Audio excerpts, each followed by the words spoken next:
Shalom, salam berkat dari kami untuk pendengar sekalian. Saat ini pendengar akan diberkati dengan program Hari Ini Harinya Tuhan bagian yang ke-8. Sebuah program rohani tentang doktrin Alkitab yang menolong kita untuk semakin tertanam dalam kebenaran firman dan bertumbuh dalam kemuliaan. Bersama hambanya, Pendeta Gilbert Lumwendong, STH. Banyak orang merasa doktrin Alkitab sebagai sesuatu yang membingungkan. Tetapi tahukah saudara bahwa doktrin Alkitab intinya adalah memahami Alkitab dengan benar, dengan pemahaman yang sistematis, sehingga kita terus dapat tertanam di dalam kebenaran firman, sehingga kita terus bertumbuh di dalam kemuliaan Allah. Buka hati saudara sekalian untuk menerima berkat-berkat firman-Nya hari ini. Hidup Kristen adalah hidup yang menekankan tentang kemurnian dan kekudusan. Mengapa hidup Kristen menekankan tentang kemurnian dan kekudusan? Karena pada dasarnya menjadi Kristen berarti kita dipersiapkan menjadi mempelai Kristus. Karena Kristus sendiri adalah mempelai laki-laki dan kita pengantinnya, mempelai wanita Kristus. Haleluya. Namun tanpa disadari banyak orang percaya terlibat dalam persundalan. Mungkin sudah berkata, aduh pendeta itu kok bahasa kasar sekali, persundalan, apa maksudnya ya kan? Saudaraku, kalau kita bicara tentang persundalan dalam Alkitab, saya melihat ada beberapa tingkatan tentang persundalan. Yang pertama yang disebut persundalan rohani. Apa itu persundalan rohani? Yaitu ketika orang yang sudah menerima Yesus, orang yang sudah percaya kepada Tuhan, tetapi masih berhubungan dengan kuasa-kuasa kegelapan, penyembahan berhala, itu termasuk persundalan rohani. Karena kita tidak bisa mengabdi kepada dua Tuhan. Kalau kita mengabdi kepada dua Tuhan, maka kita seorang pengkhianat, kita seorang pesundal, saudara-saudara. Iya kan? Lalu mungkin ada orang yang berkata, tapi saya tidak pernah pergi ke dukun, saya tidak pernah percaya paranormal, saya juga tidak pernah menyembah berhala, saya hanya baca aja apa kata bintang, itu kan cuman bacaan untuk lucu-lucu saja. Oh saudaraku, iblis itu licik. Dia bisa pakai sesuatu yang kelihatannya hanya lucu-lucu saja, tetapi tujuannya mengikat, membelenggu, dan bahkan mengutuk kehidupan saudara. Karena sebagai hamba Allah, saya hanya mau ingatkan kita anak Tuhan, hidup dalam kesucian, jangan bersundal secara rohani. Yang kedua, persundalan yang saya sebut persundalan iman. Apa itu persundalan iman? Itu ketika orang percaya, orang yang sudah bertobat, tetapi tidak memegang teguh imannya, bahkan kemudian menjadi murtad. Jadi artinya gini, dia sudah percaya kepada Kristus, tapi akhirnya dia pada prinsip ya kan semua agama sama ya kan.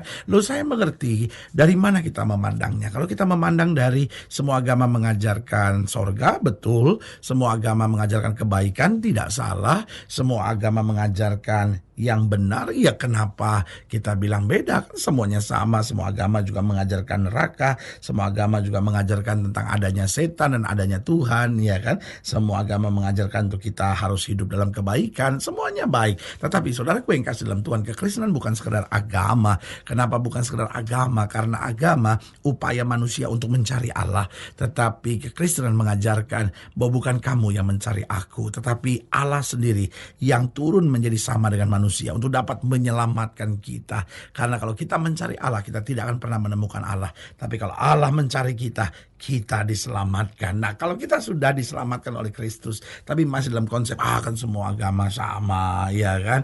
Jadi ya saya pindah-pindah agama aja nggak apa-apa, ya kan? Atau enggak, udahlah saya tidak usah ke gereja lagi lah. Yang penting saya buat baik aja, gitu ya kan? Nah, ini termasuk persundalan iman. Kenapa? Karena Kristus untuk dapat menyelamatkan kita, dia naik di atas kayu salib dan mati buat kita. Masakan untuk kasih setia Tuhan yang sebesar itu, kita tidak berani mempertahankan iman kita untuk tetap setia. Yang ketiga, saya pelajari ada persundalan yang saya sebut persundalan perbuatan, yaitu ketika orang sudah masuk gereja, orang sudah menyebut dirinya orang rohani, orang beragama, orang yang melayani Tuhan, tetapi kemudian berlaku munafik. Nah, ini yang disebut persundalan perbuatan, saudara-saudara, yaitu dia secara perbuatan dia tidak menunjukkan diri sebagai anak-anak Tuhan. Nah, yang keempat, persundalan apa? Persundalan seksual, ketika orang hidupnya tidak lagi berjalan dalam kesucian dalam tubuhnya. Dia pacaran, lakukan hubungan seks sebelum nikah, ya kan? Lalu dia sudah menikah, masih melakukan hubungan seks dengan wanita lain atau dengan pria lain. Ini termasuk persundalan persundalan seksual.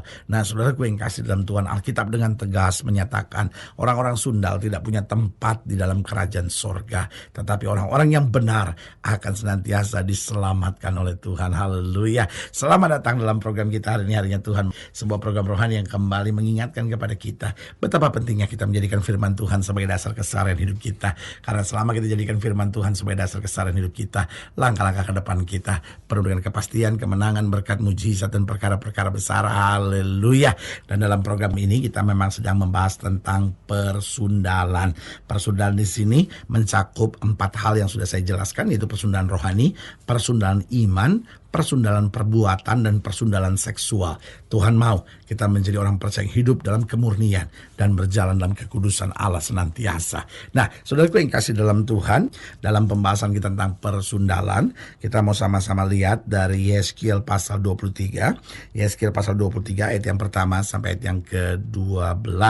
Yeskiel pasal 23 ayat pertama sampai ke-12. Demikian firman Tuhan di bawah judul perikop kakak beradik Ohola dan Oholiba. Demikianlah firman Tuhan. Datanglah firman Tuhan kepadaku, hai anak manusia, ada 2 orang perempuan, anak dari satu ibu. Mereka bersundal di Mesir. Mereka bersundal pada masa mudanya. Di sana susunya dijamah-jamah dan dada keperawanannya dipegang-pegang. Nama yang tertua ialah Ohola dan nama adiknya ialah Oholiba. Mereka aku punya, dan mereka melahirkan anak-anak lelaki dan perempuan. Mengenai nama mereka, Ohola ialah Samaria dan Oholiba ialah Yerusalem. Dan Ohola berzina, sedang ia aku punya. Ia sangat berahi kepada kekasih-kekasihnya, kepada orang Asyur, pahlawan-pahlawan perang, berpakaian kain ungu tua, bupati-bupati dan penguasa-penguasa, semuanya pemuda yang ganteng, pasukan kuda. Ia melakukan persundalannya, dengar baik, ia melakukan persundalannya dengan mereka, semuanya orang Asyur pilihan. Ia menajiskan dirinya dengan semua orang, kepada siapa ia berahi dan dengan berhala-berhalanya. Ia tidak meninggalkan persundalan yang dilakukannya sejak dari Mesir, sebab pada masa mudanya orang sudah menidurinya, dan mereka memegang-megang dada keperawanannya dan mencurahkan persundalan mereka kepadanya.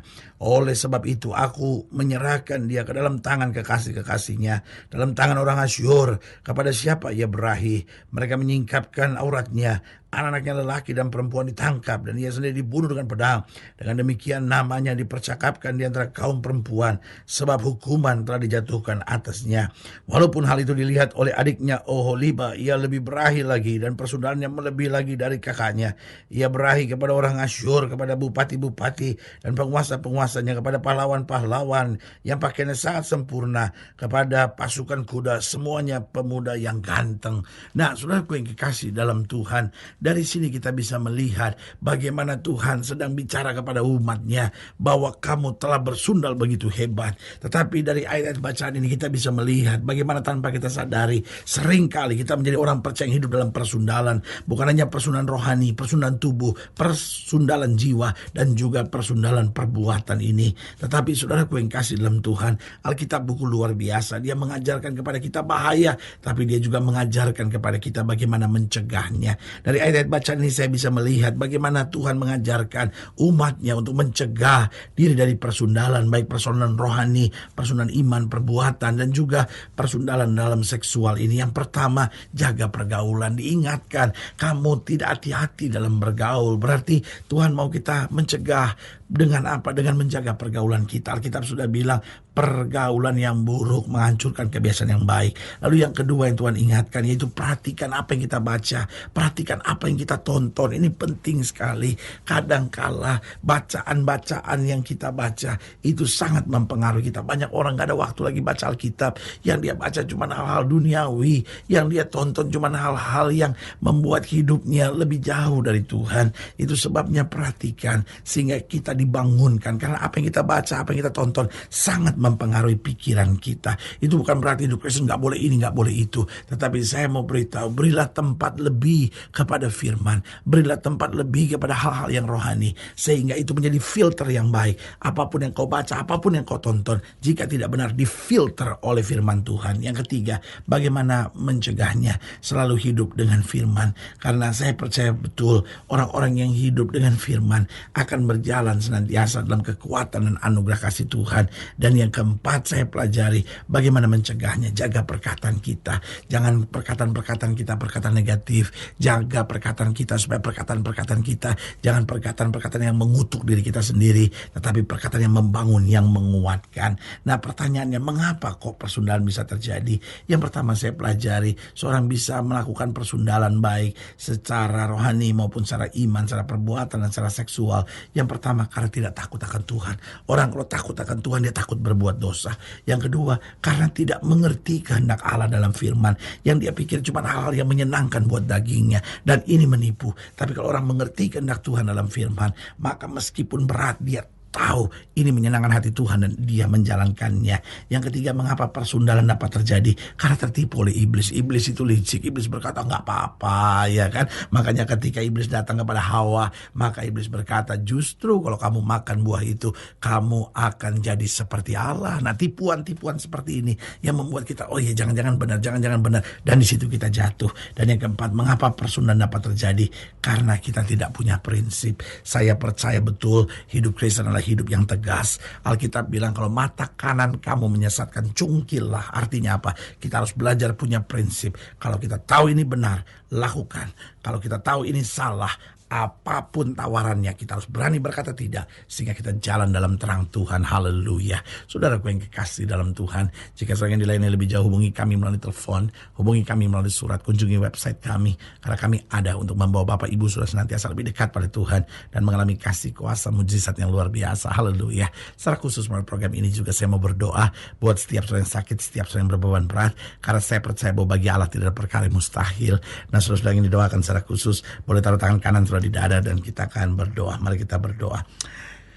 Bapa, dalam nama Yesus, hamba doa buat yang sakit, hamba doa buat yang berbeban berat, hamba doa untuk setiap mereka yang sedang menghadapi masa-masa yang sukar. Karena hamba percaya bahwa bagi Allah tidak ada perkara yang mustahil. Bapa, hamba doa di dalam nama Yesus, Tuhan jamah. Yang sakit Tuhan sembuhkan, yang lemah Tuhan kuatkan, yang susah Tuhan hiburkan, yang jatuh Tuhan angkat. Bahkan yang taruh tangan kanan di dada, karena menyadari bahwa hidup kami dalam persundalan, baik persundalan rohani, persundalan iman, persundalan perbuatan maupun persundalan seksual. Hamba berdoa di dalam nama Yesus, Tuhan lepaskan, sehingga hidup kami boleh selalu dalam kemurnian, dalam kekudusan dalam Tuhan. Di dalam nama Yesus kami berdoa. Haleluya. Amin. Saudara yang kasih dalam Tuhan, kita sudah berdoa. Ingat, Allah tidak pernah lalai menepati janjinya. Inilah saatnya buat kita untuk bangkit, bersemangat, bersuka cita dalam menghadapi segala perkara. Karena kita tahu Yesus hidup, Yesus berkuasa, dan selalu menyediakan yang terbaik buat anak-anaknya. Doa saya menyertai saudara. Sampai berjumpa pada program berikut, dan jangan lupa jadikan hari ini harinya Tuhan. Haleluya.